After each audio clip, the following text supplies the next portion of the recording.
The Jagannath temple at Puri is one of the most revered Vaishnav sites of worship in India. One of the oldest Hindu temples to still be in use, its main shrine was built by Anantavarman of the Chodaganga dynasty in the 10th century.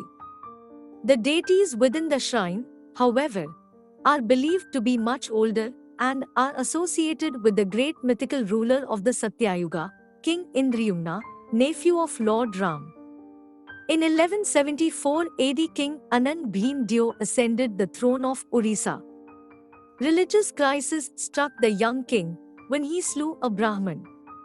Tradition relates that he invested greatly in construction projects for the public to expiate his sins. Among the temples that he built were the ancillary shrines and the walls of Jagannath temple. The construction cost him 1.5 million measures of gold, £500,000 sterling in 1886, and took 14 years to achieve completion. In 1198 AD, he organized the Order of the Temple Servitors to manage the temple built by his father. The murtis of Lord Jagannath and his siblings were revered and worshipped here without interruption until 1568. In 1568, after defeating the Gajpati ruler Mukunda Deva, General Kalaphar led the victorious army of the Nawab of Bengal, Sultan Suleiman Karani, into the temple complex to loot it. The deities had however been smuggled out of the Garbhagriha and hidden near Chilika Lake. Kalaphar soon found them and set them ablaze. A devotee had followed the army to the lake and upon their departure managed to retrieve the Brahma, soul, of the deities in some ash. He brought this, hidden inside a mrudanga, to the kingdom of Kujang. In the absence of the deities from their home, the Srimandir mourned and no Mahaprasad, the 56 food items served to Lord Jagannath, was served. The Hindu kingdom of Khurda was ruled at this time by Ramchandra Deva I. He brought the Brahma to his kingdom and organized a Nobokolaboro, the ritual of the new body, to bring the deities back to their temporal abode.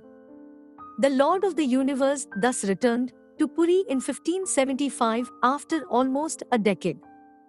As an expression of their gratitude, the devotees bestowed Ramchandra Deva I with the name Abhinav Indrayumna, Indrayumna incarnate.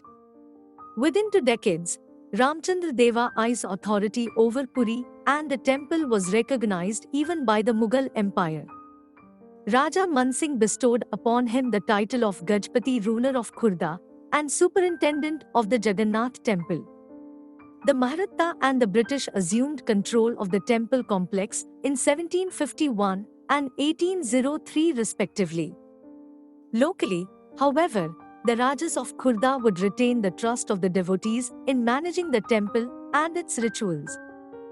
In 1809, the British East India Company officially returned the charge of the temple to the Rajas, who would retain control till British power itself was uprooted from the Indian subcontinent.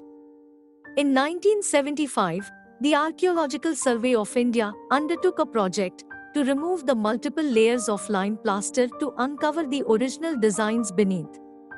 The conservation project lasted for 2 decades. The temple, which in the 19th century, recognized by European sailors as the White Pagoda, now proudly displays the natural colors of the Khondalite stone that had been used by Anantavarma to construct the home of the Lord in the 10th century.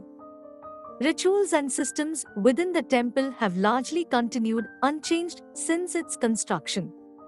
The Lord of the Universe is worshipped here in a very unique manner. He and his siblings are loved and cared for as members of one's family. Each morning, they are woken up by music and an aarti. They are made to change out of their night clothes and their teeth are brushed. They are given a bath and dressed in time for the morning darshan. They would be made to change again in time for a light early breakfast consisting of fruits, curd and green coconut. A second breakfast is served at 10 a.m., which is followed up with some betel nut to aid digestion. The deities eat an elaborate lunch at 1 p.m. In 1910, this midday meal consisted of 435 dishes, a feast fit for divinity. Every heavy meal must be followed by a short siesta, and the deities are no exception. Cots are brought into the sanctum sanctorum, and the gods are left to slumber in peace. By 6 in the evening, the deities are awoken for an evening snack and darshan. Soon after, they are dressed for the chandanlagi, the application of the cooling sandalwood paste, and gotten ready for the evening. The deities eat a late dinner at 10:30 p.m. Their cots are exchanged for substantially more comfortable couches in time for bed. A sevak, the temple servitor, lulls them to sleep with a recitation of the Gita Govinda, a 12th century poem by the poet Jaydev, accompanied by the veena, a cordophone. The Lord of the universe and his siblings are left to slumber in bliss till the next morning.